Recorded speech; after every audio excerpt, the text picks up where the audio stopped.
السلام علیکم، آداب عرض ہے جی ڈیئر لسنرز، کہیے کیسے ہیں آپ سب؟ کیا حال احوال ہے؟ دعا ہے، امید ہے سب خیریت سے ہوں گے۔ الحمدللہ میں بھی بالکل خیریت سے ہوں اور جناب ناول کی نیکسٹ ایپیسوڈ لے کر حاضر ہوں۔ ناول کی فرمائش ہم سے کی ہے علینا شیخ نے۔ ناول کا نام ہے آنگن کے پھول، مصنفہ ہیں امیمہ فاروق، قسط نمبر 3۔ دادی جان نے انہیں اتنا گمسم دیکھا تو قریب آ کر انہیں خود سے لگایا۔ صبر کر فیروزہ، صبر کرنے کا بڑا ثواب ہے پتر، دادی جان نے انہیں گلے لگاتے کہا تھا، جبکہ وہ خود بھی اپنے آنسوؤں پر قابو نہیں رکھ پا رہی تھی۔ امی جی، میری بیٹی میرا مان رکھتے رکھتے مجھے بے مان کر گئی، کیسے نظریں ملاؤں گی اب میں اس سے؟ امی جی، ایسا دکھ کیوں لکھ دیا اللہ نے میری بیٹی کے نصیب میں؟ وہ پھوٹ پھوٹ کر رو دی تھی۔ دادی جان انہیں سنبھالتے سنبھالتے اب خود نڈھال ہو رہی تھی۔ سنبل چاچی نے قریب آ کر انہیں سنبھالا تھا۔ نور جلدی سے پانی لائی تھی۔ پلوشہ کے پاس اس وقت روبی چاچی موجود تھی۔ ان کی ڈاکٹر دوست پلوشے کا مکمل چیک اپ کر رہی تھی۔ صبح ہوتے ہی روبی بیگم نے بغیر کسی کی اجازت کے اپنی دوست کو ڈیوٹی پر جانے سے پہلے بلوا لیا تھا تاکہ وہ اچھی طرح پلوشہ کا معائنہ کر سکے۔ دادا کے کمرے کے دروازے سے ٹیک لگائے زارا ساکت کھڑی تھی، بالکل ساکت۔ اس کی آنکھوں میں ایک انجانہ خوف تھا۔ جو لڑکی پچھلے 1 سال سے شادی کے خواب دیکھ رہی تھی، آج اپنی بہن کی حالت دیکھ کر اسے خوف آیا تھا۔ اس نے تو شادی کو ہمیشہ فینٹیسی سمجھا تھا، اس کے لیے شادی ایک خوابوں کی دنیا تھی، پر اب وہ خواب جو وہ دیکھتی تھی عجیب طریقے سے ٹوٹے تھے، اتنے عجیب طریقے سے کہ اس کا دل کیا تھا وہ کہیں چھپ جائے، سب کی نظروں سے دور چلی جائے اور پوچھے اللہ سے اس کی بہن کے ساتھ ایسا کیوں ہوا، اور وہ بھی اس وقت جب وہ خود دلہن بننے والی تھی۔ زارا پلیز ایسے مت کرو، حوصلہ رکھو، صبا نے اسے دیکھتے ہوئے کہا تھا، جبکہ زارا بغیر کچھ کہے اپنے کمرے میں بند ہو گئی تھی۔ صبا باجی، آپ بھی تھک گئی ہوں گی، میرے کمرے میں جا کر تھوڑی دیر سو جائیں، احمد بھی وہیں ہے، عبیر نے بھرائی ہوئی آواز میں کہا تھا۔ وہ سب ساری رات کی جاگی ہوئی تھی۔ اوکے، پر جب پلوشے اٹھے تو مجھے بھی جگا دینا۔ صبا کی خود رو رو کر آنکھیں سوج گئی تھی۔ ایک نظر زارون پر ڈالتی وہ اٹھ گئی تھی۔ زارون جب سے آیا تھا لاؤنج میں اسی حالت میں بیٹھا تھا، یہاں تک اپنے خون آلود کپڑے بھی نہیں بدلے تھے۔ صبا کا دل کیا وہ اسے کوئی دلاسا دے، کہے کہ وہ ایسے اچھا نہیں لگتا، پر ہمت ہی نہ ہوئی۔ البتہ نعمان چاچو ضرور وہاں آ گئے تھے۔ اپنے کندھے پر دباؤ محسوس کیا تو اس کی نظر برابر بیٹھے نعمان چاچو پر گئی۔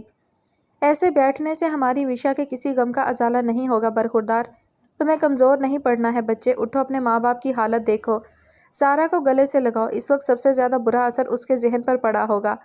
فلک کو چپ کراؤ، اس وقت تمہارے ماں باپ اور بہنوں کو تمہاری ضرورت ہے، ان کا سہارا بن جاؤ، اور رہی بات اس بے غیرت عادل کی، تو خدا کی قسم اس کا وہ حال کروں گا دنیا یاد رکھے گی۔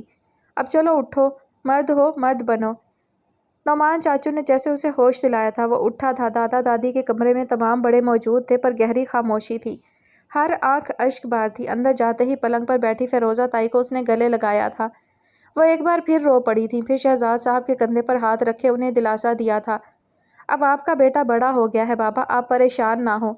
شہزاد صاحب کے جھکے ہوئے کندھے کچھ اٹھے تھے۔ آج پہلی بار انہیں محسوس ہوا تھا کہ وہ 3 جوان بیٹیوں کے باپ ہیں۔ زارون بیٹے، زارا کے پاس جاؤ، کب سے دروازہ بند کیے کمرے میں بیٹھی ہے۔ خدیجہ بیگم نے اسے زارا کے پاس جانے کا کہا تھا، پر زارا کے کمرے کے باہر تو پوری فوج ہی کھڑی تھی۔ تم سب یہاں کیوں کھڑے ہو؟ سیڑھیاں چڑھتے ہی اس نے زارا کے کمرے کے باہر ادیم، عابس، ہادی، اذان، علی اور ازبان کو کھڑا پایا۔ کیوں، صرف تمہاری اکیلی کی بہن ہے کیا جسے چپ کرانے کا حق بھی صرف تمہارے پاس ہے؟ عابس نے تنک کر کہا تھا۔ اللہ اللہ زارون بھائی، مطلب اب ہم آپ کے کچھ نہیں لگتے؟ دیکھ لیں زارا، ابھی اتنی بے عزتی کے بعد بھی ڈھیٹ بن کر کھڑا ہوں یہاں، یہ میری محبت ہی ہے، ادیم نے اپنے ڈرامائی انداز میں کہا تھا۔ بس کر جا، اتنے ڈرامے تو اسٹار پلس کی ہیروئنیں بھی نہیں کرتی، علی نے کہا تھا۔ تجھے بڑا پتہ ہے، لگتا ہے وہیں سے ہیئر سٹائل سیکھی ہے تو نے، ادیم بھی کہاں ادھار رکھتا تھا۔ بس کر جاؤ، ہر وقت بحث کروا لو بس تم لوگوں سے، ازبان نے کہا تھا۔ جی اب ہمارے استاد جی نے کہہ دیا ہے بس کر جاؤ تو بس کر جاؤ پھر، اذان نے چڑھانے کے انداز میں کہا تھا۔ وہ سبھی دل برداشتہ تھے، پر ماحول کو لائٹ رکھنے کی پوری کوشش کر رہے تھے۔ استاد جی سب بس کر گئے ہیں، اب آپ کوئی راستہ بھی دکھائیں بہن تک پہنچنے کا۔ اب کی بار زارون بولا تھا، نہ جانے کیوں اتنے سخت ماحول میں بھی اس کا موڈ بہتر ہو گیا تھا۔ ازبان ان سب کو اگنور کرتا آگے بڑھا تھا اور چابی ہوا میں اچھال کر انہیں دکھائی تھی۔ میں نے روبی مامی سے لی تھی، ازبان نے ان کی نظروں کا مفہوم سمجھتے کہا تھا۔ کمرے میں اندھیرا کیے وہ منہ تکیے میں دیے رو رو کر شاید سو گئی تھی، آنکھیں رونے سے سوج گئی تھی، چہرہ بھی سرخ ہو رہا تھا۔ زارون نے آگے بڑھ کر اس کے سر پر ہاتھ پھیرا تھا۔ زارا اٹھو، بھاری ہوتے سر کے ساتھ اس نے آنکھیں کھولی تھی اور اپنے کمرے میں ان جنوں کو دیکھ کر حیران ہوئی تھی۔ کیا ہوا ہے؟ سب ٹھیک ہے نا؟ گھبراتے ہوئے پوچھا تھا۔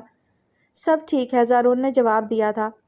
سب ٹھیک نہیں ہے بھائی، بچوں کو دیکھا ہے آپ نے؟ زارون کی طرف چہرہ کیے ایک بار پھر آنکھیں پرنم ہوئی تھی۔ عادل بھائی ایسے تو نہیں تھے، پھر انہوں نے ایسا کیوں کیا؟ تمہیں لگتا ہے صرف عادل کا قصور ہے؟ اس عادل کو تو میں دیکھ لوں گا۔ زارون کی بات کو بیچ میں ادیم نے کاٹا تھا۔ آپ نہیں، ہم سب دیکھ لیں گے، کیونکہ بچوں صرف آپ کی بہن ہیں کیا؟ اور زارا آپی، میں سب سے پہلے آپ کے پاس آیا تھا اور انہیں دیکھیں کیسے آگے بڑھ کر بیٹھ گئے ہیں۔ اٹینشن سیکر نہ ہو تو۔ تیرا ہو گیا، اب میں بول لوں؟ زارون نے اسے ایک گھوری سے نوازا تھا۔ زارا، وشا کی غلطی بھی ہے، 2 سال کم نہیں ہوتے، وہ ہمیں بتا سکتی تھی۔ اس نے نہیں بتایا، سب کچھ اکیلے برداشت کرتی رہی۔ اس نے ہمارے بارے میں نہیں سوچا، اسے سوچنا چاہیے تھا، اعتبار کرنا چاہیے تھا۔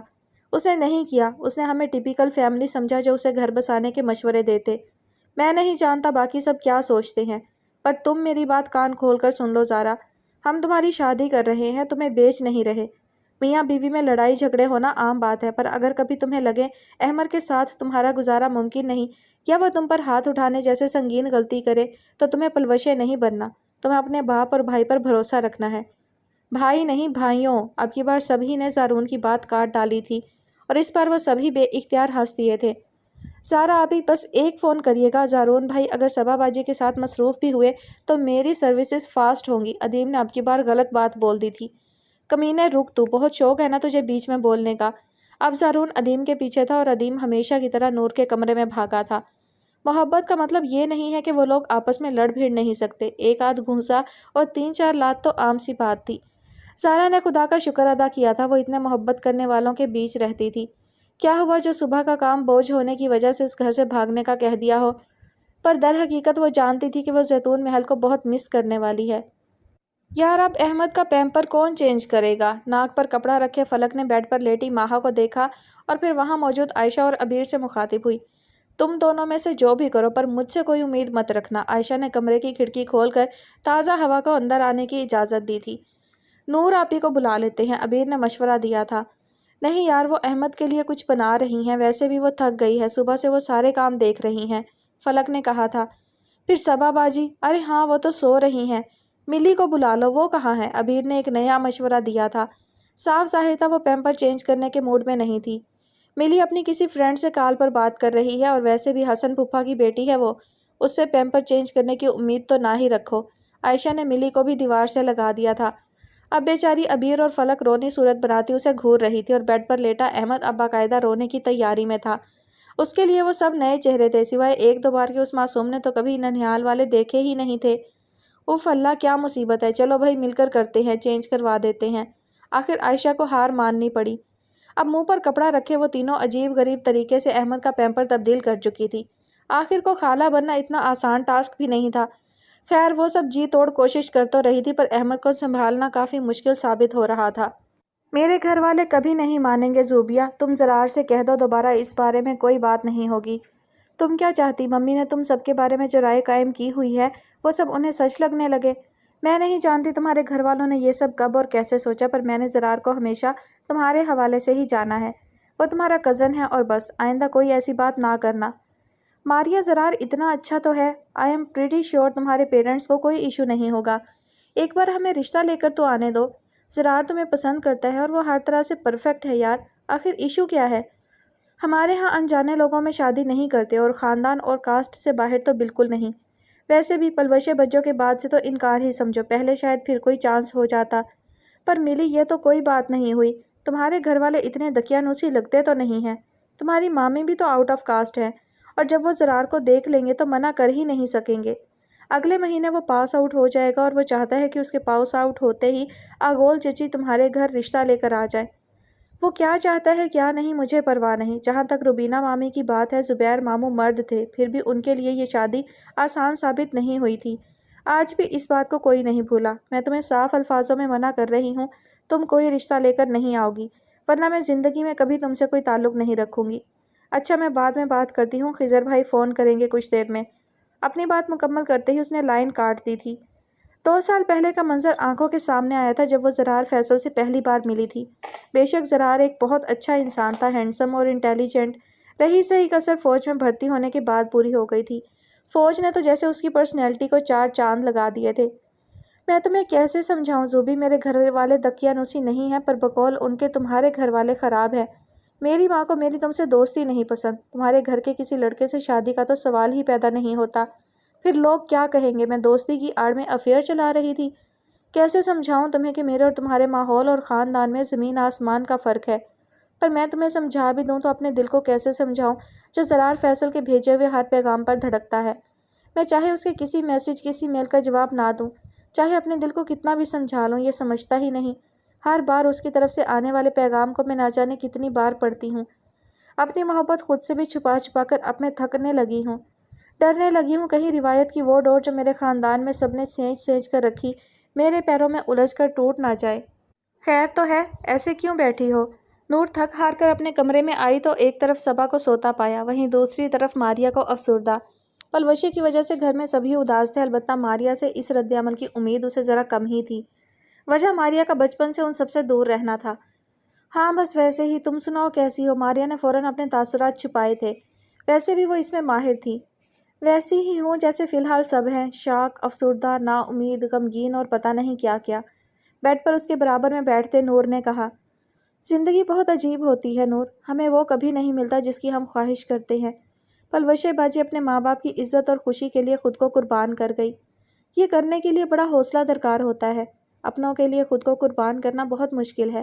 آج سمجھ رہی ہوں، پر ہم لڑکیوں کو یہ قربانی اکثر دینا پڑتی ہے، بڑی اور بھاری قربانی جس کا بوجھ سنبھالتے سنبھالتے ہم لڑکھڑانے لگتے ہیں۔ بس ڈر لگتا ہے کہیں ہماری یہ لڑکھڑاہٹ ہمیں گرا نہ دے۔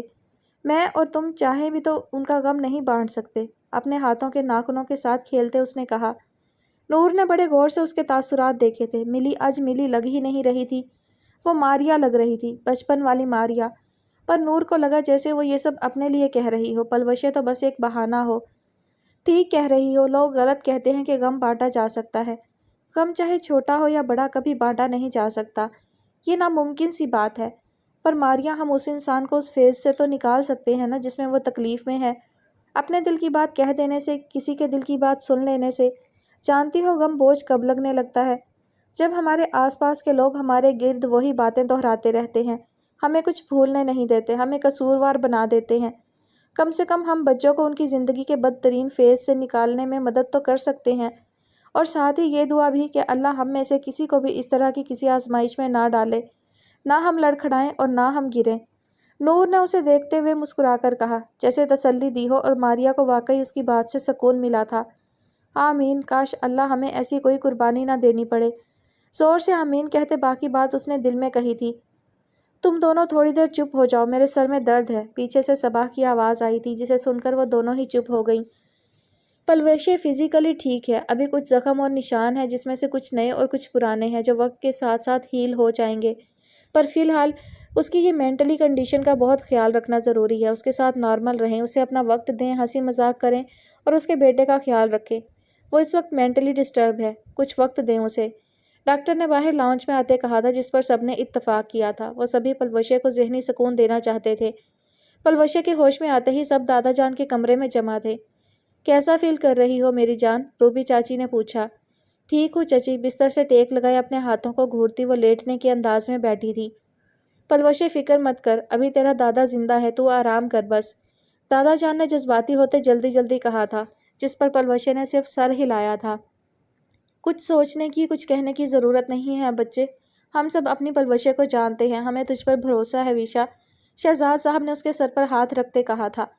پلوشے اپنے باپ کا سہارا پاتے ہی ٹوٹ گئی، کتنے درد، کتنی تکلیفیں سہی تھی اس نے، یہ سب اس ذرا سی چوٹ پر اتنے دل برداشتہ ہو گئے تھے، اسے لگا اس نے واپسی کرنے میں دیر کر دی، کاش وہ یہ فیصلہ جلدی لے لیتی۔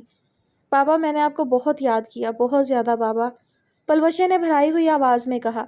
میں نے بھی اپنے بیٹے کو بہت یاد کیا، بس اب رونا نہیں، انہوں نے اس کے آنسو پونچھتے ہوئے کہا تھا۔ تایا جان اب بس بھی کریں، ہم کب سے لائن میں ہیں۔ ادیم جو سب کے بیچ پھنسا ہوا کھڑا تھا بول اٹھا۔ کیوں، تیری ٹرین چھوٹ رہی ہے؟ بڑوں کو مل لینے دے پہلے، سنبل چاچی نے اسے جھڑکا تھا، جس پر سب دبی دبی ہنسنے لگے اور ادیم بیچارہ خاموش ہو گیا۔ فیروزہ دائی نے پلوشہ کو اپنے ہاتھوں سے کھانا کھلایا تھا اور اپنے نواسے کو دیکھ دیکھ نہال ہو رہی تھی، جبکہ سارے بڑے اب پلوشہ سے مل کر باہر لاؤنج میں بیٹھ چکے تھے، جبکہ ینگ جنریشن ابھی وہیں موجود تھی۔ السلام علیکم، کیسے ہیں سب؟ ہادیہ اور الشبا جو ابھی ابھی گھر سے آئی تھی سیدھا وہیں پلوشے کے پاس پہنچی تھی۔ وعلیکم السلام، سب کے ساتھ پلوشے نے بھی دھیمے لہجے میں جواب دیا تھا۔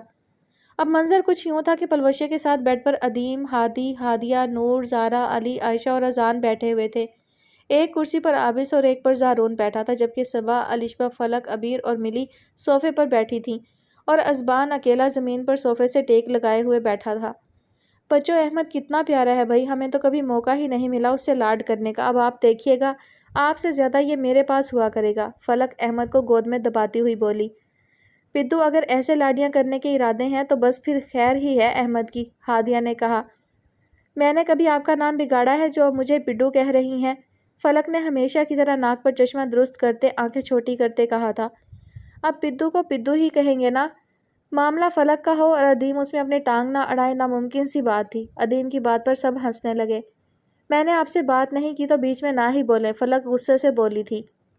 فلک نام ہے اس کا، کسی کا نام نہیں بگاڑتے، بہت بری بات ہوتی ہے۔ پلوشے نے ان سب کو بحث کرتے دیکھا تو بول پڑی۔ آج برسوں بعد اس نے کسی کو کچھ بغیر سوچے سمجھے کہا تھا، کیونکہ وہ اپنوں میں تھی، چہرے پر پڑے نیل ہلکے تھے، ماتھے پر بینڈیج اور آنکھیں کسی بھی احساس سے خالی، پر نہ جانے کیوں ہونٹوں پر ہلکی سی مسکان تھی۔ آپ ان کے پیچھے انرجی ویسٹ مت کریں بچوں، یہاں تو کچھ لوگوں کو سب کے نام بگاڑنے کی عادت ہی ہے، یہ سب ایسے ہی ہیں، نور نے کہا۔ اور تم بڑی دودھ کی دھلی، ہادیہ نے آنکھیں گھما کر کہا۔ ہاں ہوں، تم کیوں جیلس ہو رہی ہو بھائی؟ نور نے بھی دو بدو جواب دیا۔ یہ اتنی دودھ کی دھلی ہے کہ ہر وقت سب سے ٹکراتی اور چیزیں توڑتی رہتی ہے، کیوں ازبان؟ ہادی نے پہلے نور اور پھر ازبان کو دیکھتے کہا۔ ازبان جو اپنی دھن میں بیٹھا تھا اپنا نام آنے پر سٹپٹا گیا اور یکدم نظر نور پر گئی جو خونخوار نظروں سے ہادی کو گھور رہی تھی۔ وہ بے اختیار مسکرایا تھا۔ آپ کی ہادیہ کو ذرا سا کچھ کیا کہہ دو بڑی مرچیں لگ جاتی ہیں، نور نے آہستہ آواز میں کہا۔ ہاں، کیونکہ صرف میں ہی اسے تنگ کر سکتا، سب کرنے لگے تو وہ مجھے سوچے گی کیسے، سمجھا کرو نا یار، ہادی نے مسکراتی ہوئی نظروں سے ہادیہ کو دیکھتے کہا تھا جو پلوشے کو کچھ بتا رہی تھی۔ ویسے بالکل ٹھیک کہہ رہی ہے نور، یہاں لوگوں کو عجیب و غریب نام سے پکارنے اور اپنے مطابق جج کرنے کی عادت ہے، زارون نے صبا کو دیکھتے کہا۔ ویسے یہ اچھا ہے بچوں کا نام لے لے کر اپنی اپنی خنس نکالنے کا، اذان نے منہ پر ہاتھ رکھتے ہنستے ہوئے کہا۔ اب ہم ایک اکیلے پورے محلے کے برابر ہوں تو لوگوں کا گھبرانا اور خنس نکالنا تو بنتا ہے، صبا نے اذان کو دیکھتے کہا جبکہ صاف اشارہ زارون کی طرف تھا۔ چلو بھائی کھڑے ہو جاؤ سب، امی نے کچھ سامان منگوایا ہے، ساتھ ہی باہر کا چکر لگا آتے ہیں۔ زارون صبا کی بات کو اگنور کرتے کھڑا ہوا اور لڑکوں سے کہا۔ بس مٹر گشتیاں کروا لو ان سب سے، عائشہ بڑبڑائی تھی۔ ویسے بہت لمبی زبان نہیں ہے آپ کی، علی نے اس کی بڑبڑاہٹ سن لی تھی۔ اور آپ کے کان ہماری پڑوسن فریدہ جیسے لمبے اور کھڑے، عائشہ نے دو بدو جواب دیا تھا۔ آخر سنبل چاچی کی بیٹی تھی، جبکہ علی نفی میں سر ہلاتا اٹھ گیا تھا۔ وشا احمد کے بھی کپڑے چینج کروا دو، اسے بھی گھما کر لے آئیں گے۔ زارون جو سب لڑکوں کو باہر جانے کا کہہ رہا تھا اب پلوشے کو احمد کے لیے بھی کہہ رہا تھا۔ زارون احمد ایسے کبھی باہر گیا نہیں، وہ نہیں جائے گا، پلوشے نے احمد کو دیکھتے کہا جو اب ازبان کی گود میں موجود تھا۔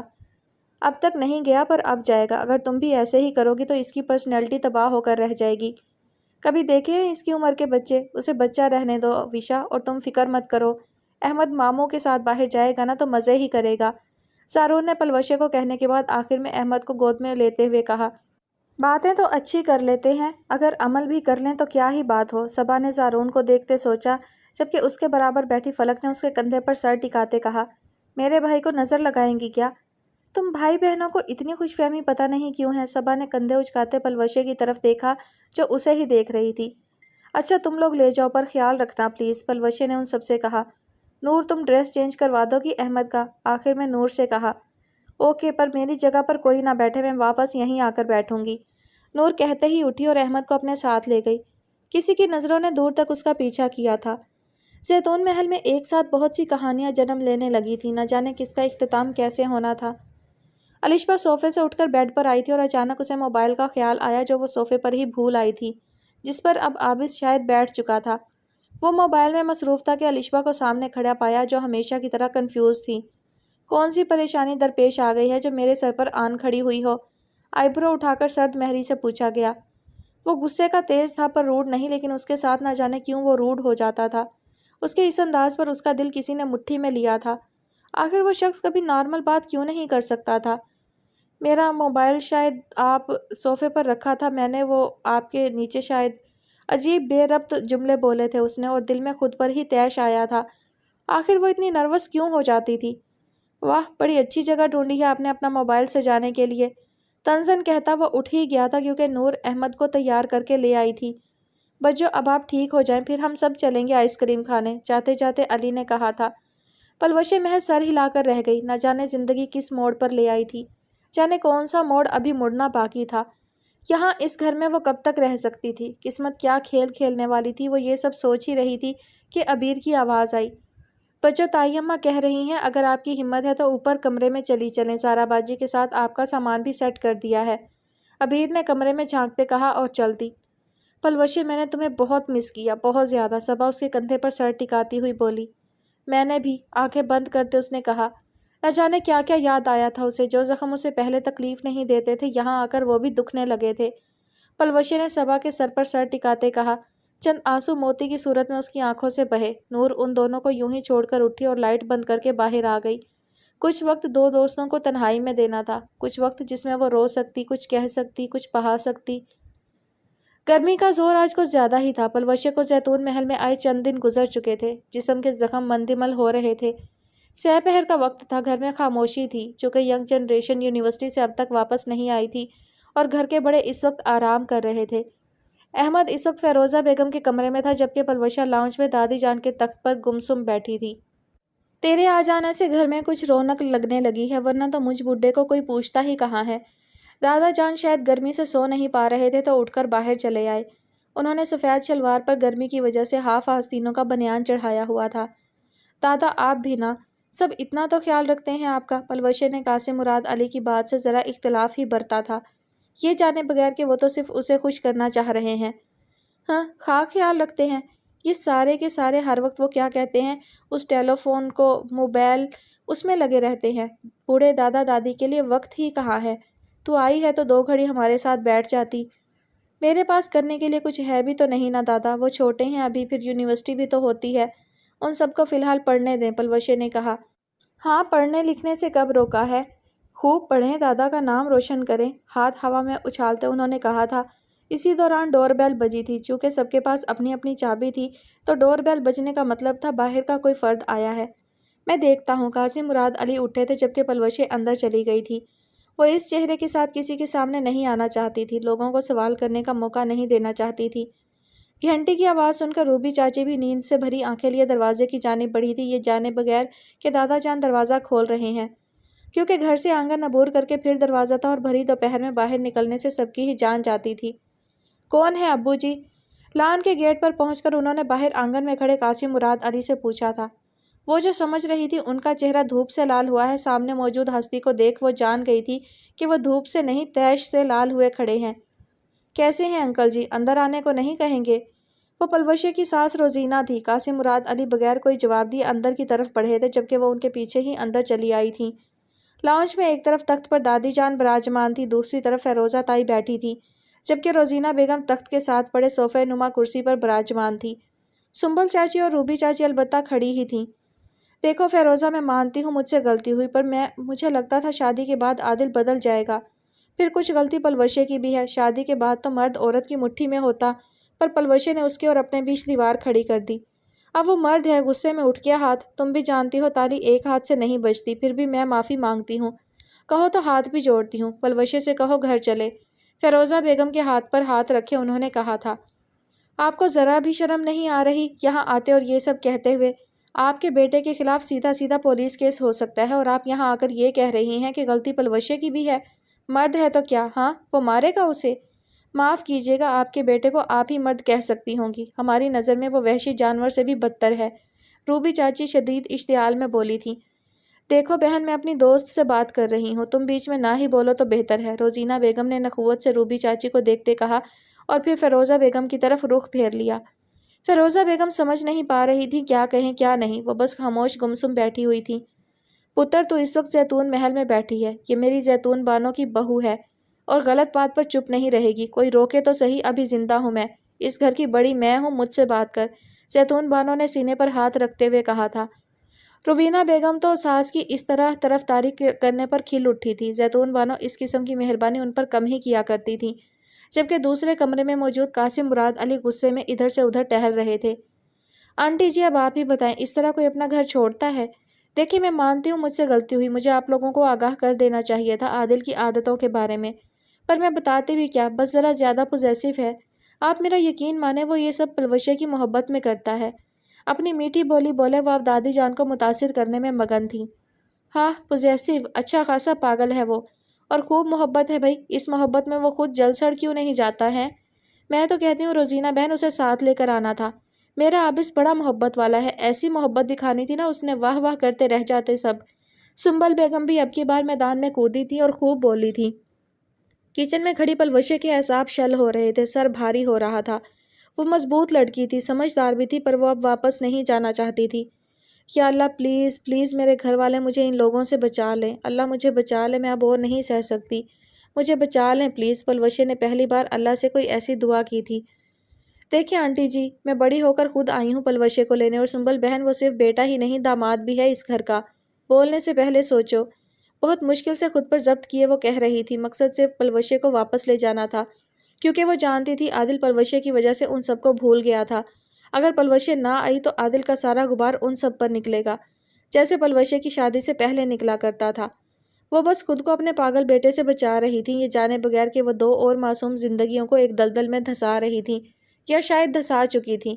بس ایک بار پلوشے اور احمد کو بلا دیں، میں ان سے مل تو لوں، میری تو آنکھیں ترس گئی ہیں اپنے پوتے کو دیکھنے کے لیے۔ میں ضمانت دیتی ہوں انہیں کسی قسم کی کوئی تکلیف نہیں پہنچنے دوں گی۔ تڑپ سے کہتے بہترین اداکاری کی گئی تھی۔ پلوشے احمد کا نام سن کر دہل گئی تھی، اچھی طرح واقف تھی ان لوگوں کی احمد سے محبت کس طرح کی ہے۔ وہ ان لوگوں کے پاس واپس نہیں جانا چاہتی تھی اور نہ اپنے بچے پر ان کا سایہ پڑنے دینا چاہتی تھی۔ سلیب سے ٹیک لگائے وہ جو کھڑی تھی اب زمین پر ہی آنکھیں میچ کر بیٹھ گئی تھی۔ آخر قاسم مراد علی کا پارا آسمان کو پہنچا تھا اور وہ باہر آئے تھے۔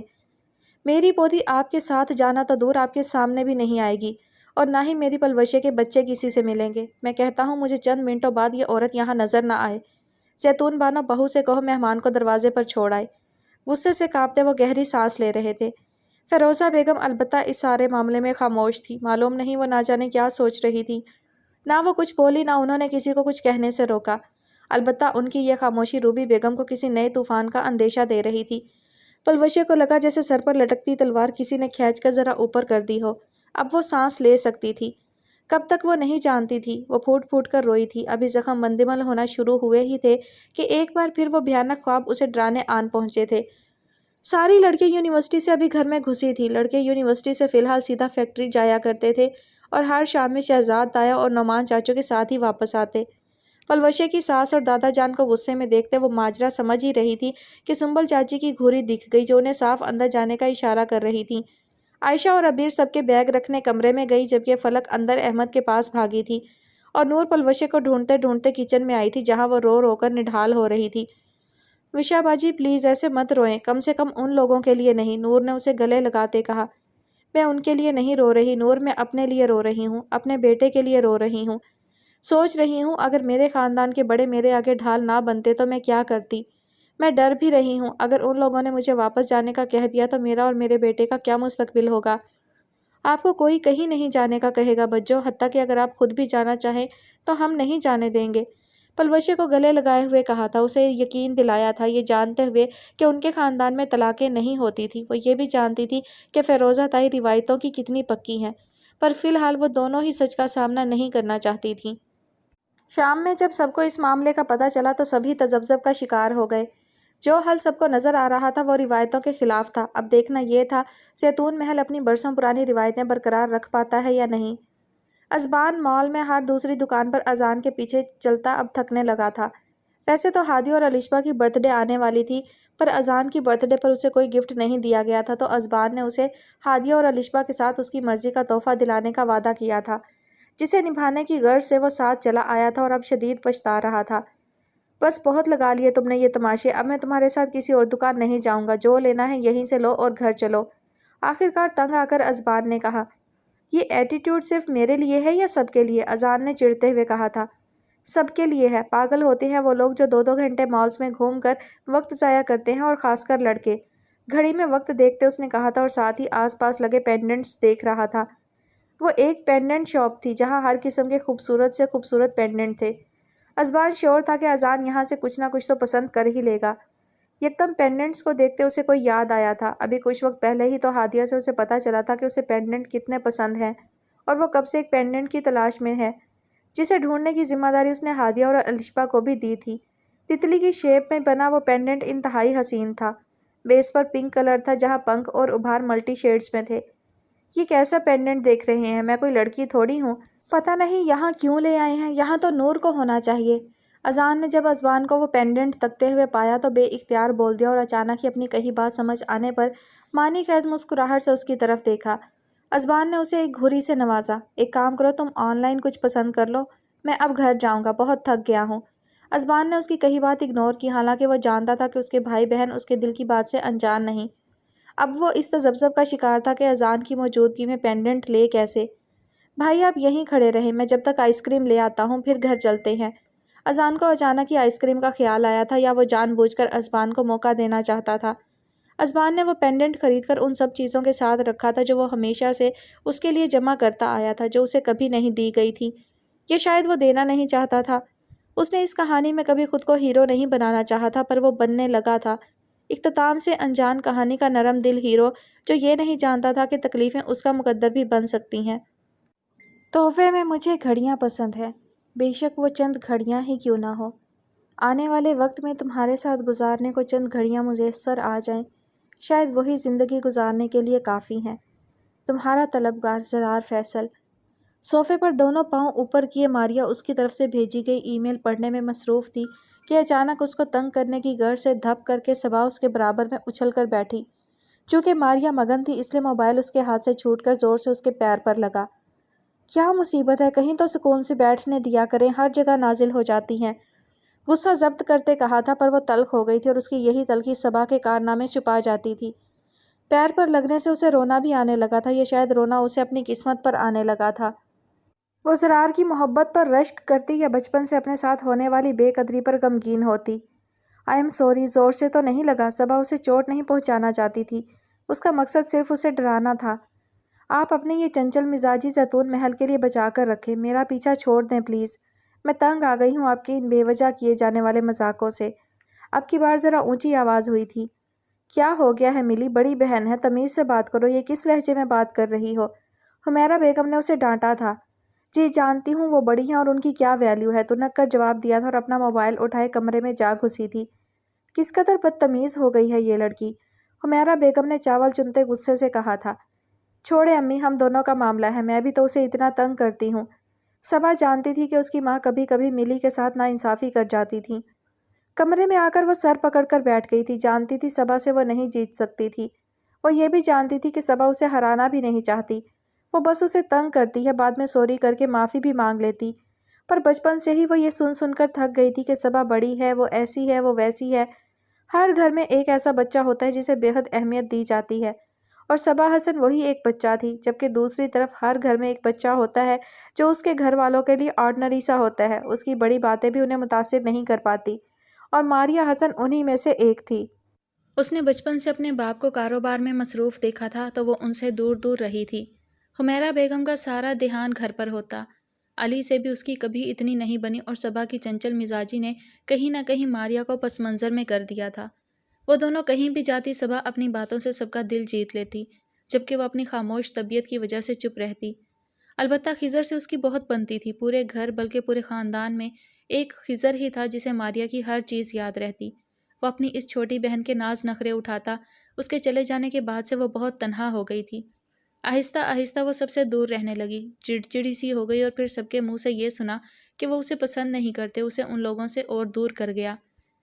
وہ سخت خول میں بند اندر سے ایک نازک لڑکی تھی جو ہر چھوٹی چھوٹی بات دل پر لے لیا کرتی تھی، پر اسے سمجھنے والا کوئی نہیں تھا اور نہ ہی کوئی سمجھنا چاہتا تھا، اور جو سمجھنا چاہتا تھا اس تک رسائی ناممکن تھی۔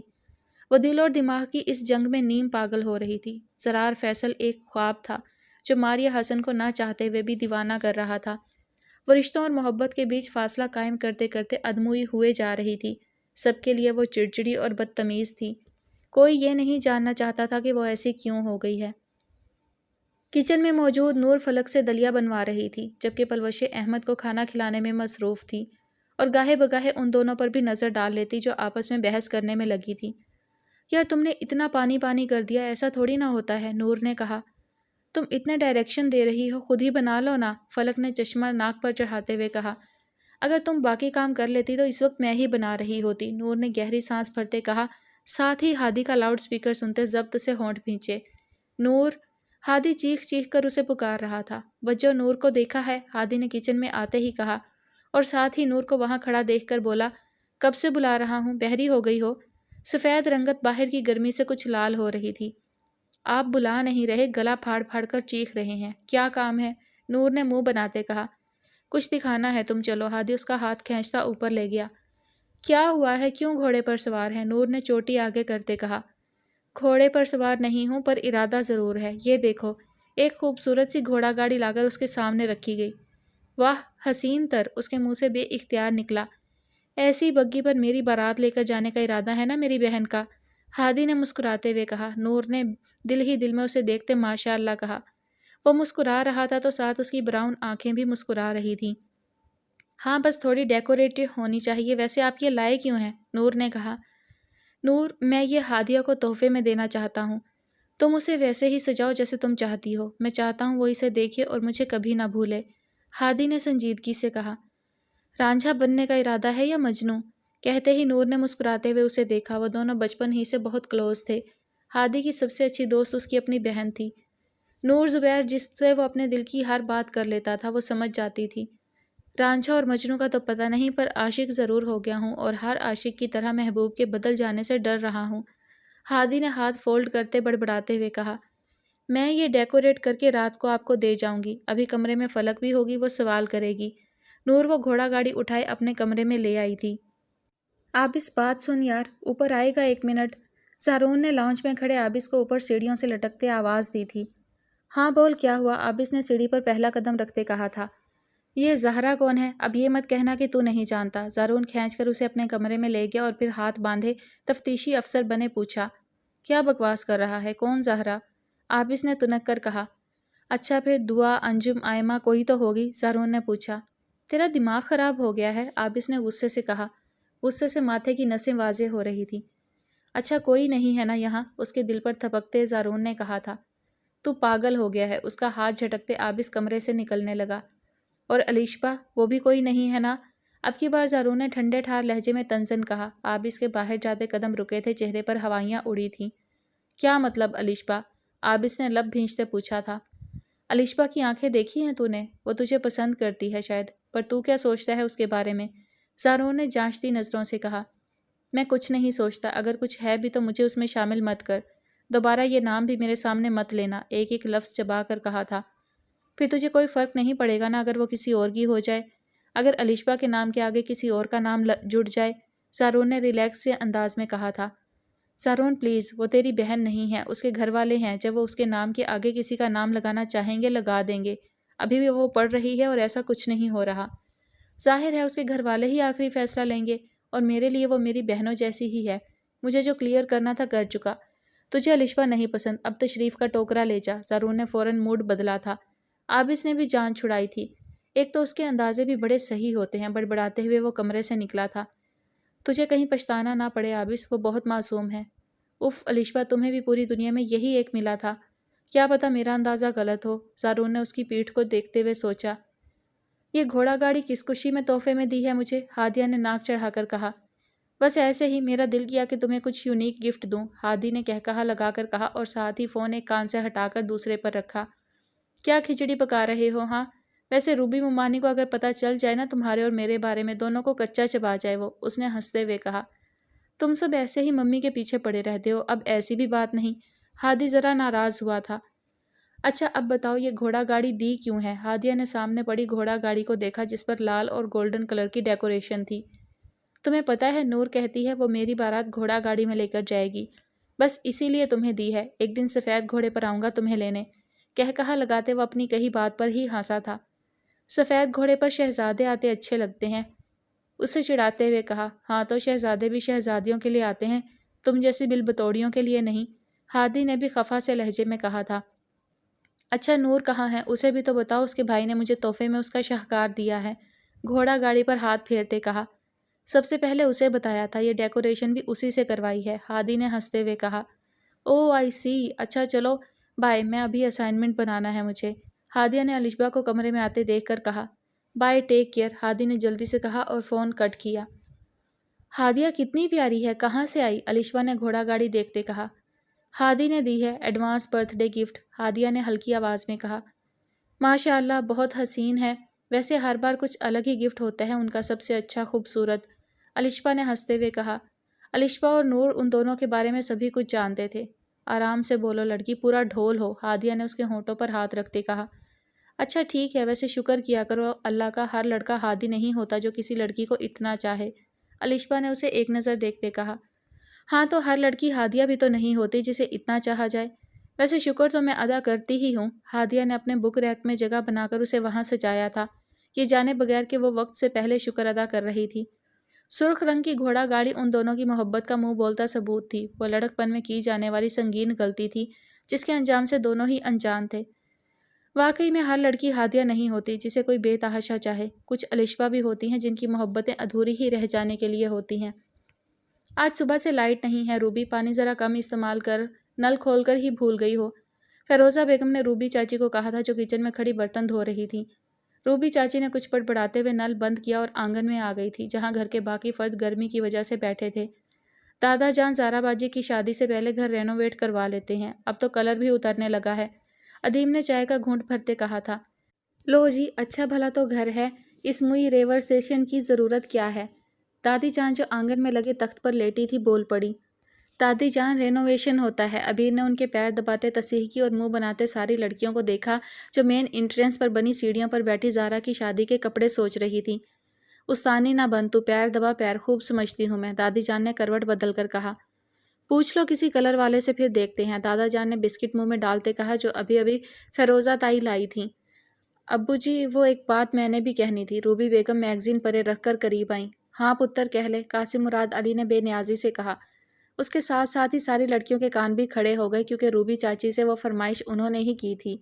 گرمی کی شدت قاسم مراد علی سے برداشت نہ ہو پا رہی تھی جب ہی اپل وشے ہاتھ والا پنکھا لے آئی تھی اور انہیں کرنے لگی تھی۔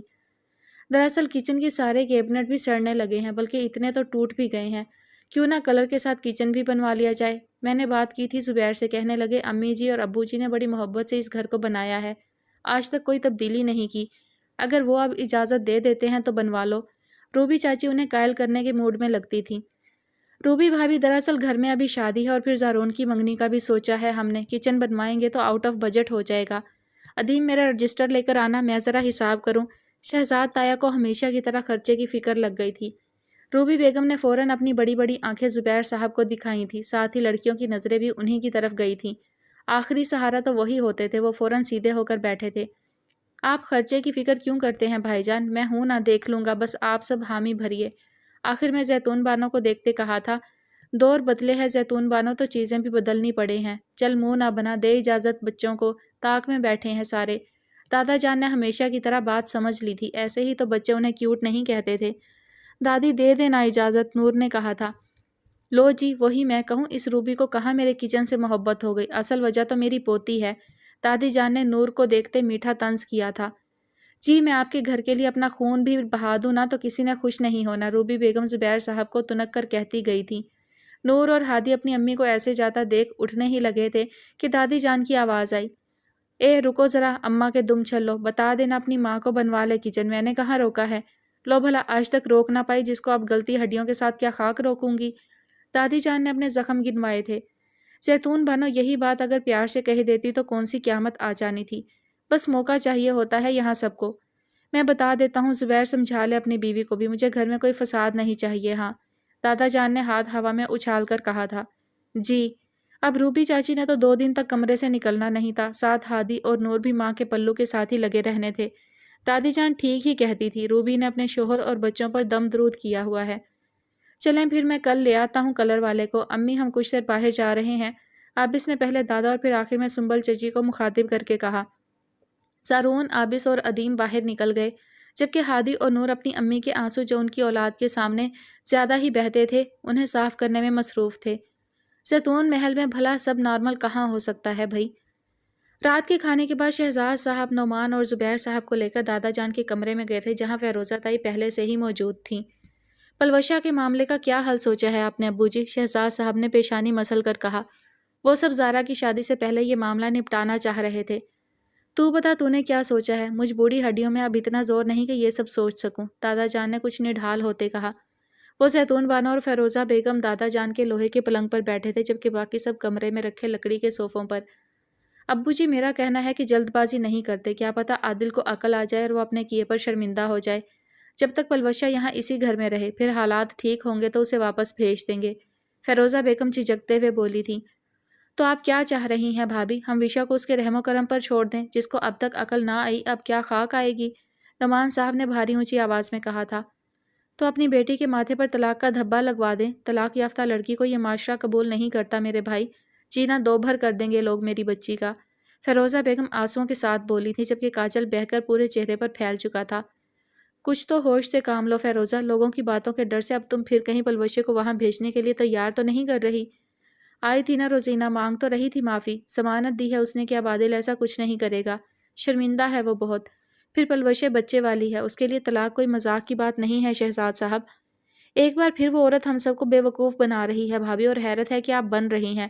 جس نے اپنے نفسیاتی بیٹے کو جانتے بوجھتے ہماری بیٹی کے ساتھ باندھ دیا، آپ کو لگتا ہے وہ اب بھی سچ بول رہی ہے؟ مجھے حیرت اس عورت پر نہیں آپ پر ہے، پلوشے اس کی نہیں آپ کی بیٹی ہے، کم سے کم آپ تو اس کا اچھا سوچیں۔ اب کی بار زبیر صاحب بولے تھے اور شدید غصے میں بولے تھے۔ تو تم سب کو کیا لگتا ہے ہاں میں دشمن ہوں اس کی؟ بس چاہتی ہوں بیٹی کا گھر بسا رہے، اس کا گھر نہ ٹوٹے۔ دوپٹے سے آنسو پونچھتے انہوں نے کہا تھا۔ دشمن ہو نہیں پر دشمنی نبھا ضرور رہی ہو بے وقوف عورت، شہزاد صاحب گرائے تھے۔ خاموش ہو جاؤ، مت کرو لڑائی، زیتون بانو نے کانپتے ہوئے کہا تھا۔ بیٹوں کی گرجدار آواز، بہو کے خیالات، پوتی کے ساتھ ہونے والی ناانصافی، ان کا دل بیٹھا جا رہا تھا۔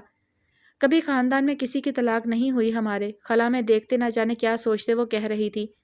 17 سال کی تھی جب میرا بیاہ تیرے ابو جی سے ہوا، میری ماں نہیں تھی اور ابو جی پردیس میں ہوتے تھے، چاچا چاچی نے پال پوس کر جوان کیا، احسان مند تھی ان کی۔ رخصتی کے وقت میری چاچی آئی میرے پاس، کہنے لگی، زیتون بانو ذرا غور سے سن اور ذہن نشین کر لے، بیٹی جب رخصت ہوتی ہے تو اس کے بعد شوہر کے گھر کی ہو جاتی ہے، تو اب واپس پلٹ کر دیکھ سکتی ہے، واپس آ نہیں سکتی۔ تیری سانسیں آج سے تیرے شوہر کی ہوئی، اب اس گھر سے تیرا جنازہ ہی آ سکتا ہے۔ ہمارے وہاں بیٹیاں رخصت ہو کر جاتی ہیں تو واپس میکے نہیں آ بیٹھتی، روایتوں کے خلاف ہے۔ اس وقت بڑی غمگین ہوئی تھی میں، سوچتی تھی ماں ہوتی تو یہ سب نہ کہتی، گلے سے لگاتی اور کہتی، زیتون بانو جب شادی بیڑی بننے لگے تو واپس آ جائیو۔ آج ایک عمر گزر گئی، بال سفید ہیں اور چہرے پر جھریاں، اللہ کا کرم تھا تیرے ابا کے ساتھ بڑے سکھ میں رہی میں، پھر بچے بھی گھر میں خوش پاش تھے۔ آج بڑے عرصے بعد چاچی یاد آئی ہے، وہ اچھی تھی بس سوچ ذرا الگ تھی چاچی کی۔ آج تجھے دیکھ رہی ہوں تو چاچی یاد آ رہی ہے، فیروزہ بیگم کو دیکھتے کہا۔ لگ رہا ہے جیسے نئے دور کی چاچی کھڑی ہو اور وہی سب دہرا رہی ہو، روایتیں برقرار رکھنے کی جی توڑ کوشش میں ہو۔ لوگ انسان توڑ دیتے ہیں، پتر روایتیں نہ توڑے ہیں، نہ جانے ان کم بختوں روایتوں میں کیا رکھا ہے ایسا۔ دادی جان نے اب فیروزہ بیگم سے نظریں ہٹائی تھیں اور شہزاد صاحب کی طرف کی تھی، وہ سمجھا گئی تھی جو سمجھانا چاہتی تھی۔ امی جی یہ تو طے ہے، میری وشا دوبارہ وہاں نہیں جائے گی، اس شخص کے ساتھ نہیں رہے گی، اور سوائے طلاق کے اب کوئی راستہ نہیں بچتا، میں ڈھونڈتا ہوں کوئی اچھا وکیل، طلاق کا کیس دائر کرواتے ہیں، پھر خیر سے اپنا ہادی بھی ہے نا، اس سے لیں گے مدد، ہمارے بچے اب بڑے ہو گئے ہیں امی جی۔ شہزاد صاحب آخر میں کچھ بڑبڑاتے کچھ سوچتے افسردہ سے جھکے کندھوں کے ساتھ کمرے سے نکلے تھے۔ تو یہ طے ہوا، روایتوں کی وہ پہلی اور مضبوط زنجیر ایک باپ نے اپنی بیٹی کے لیے توڑ دی تھی۔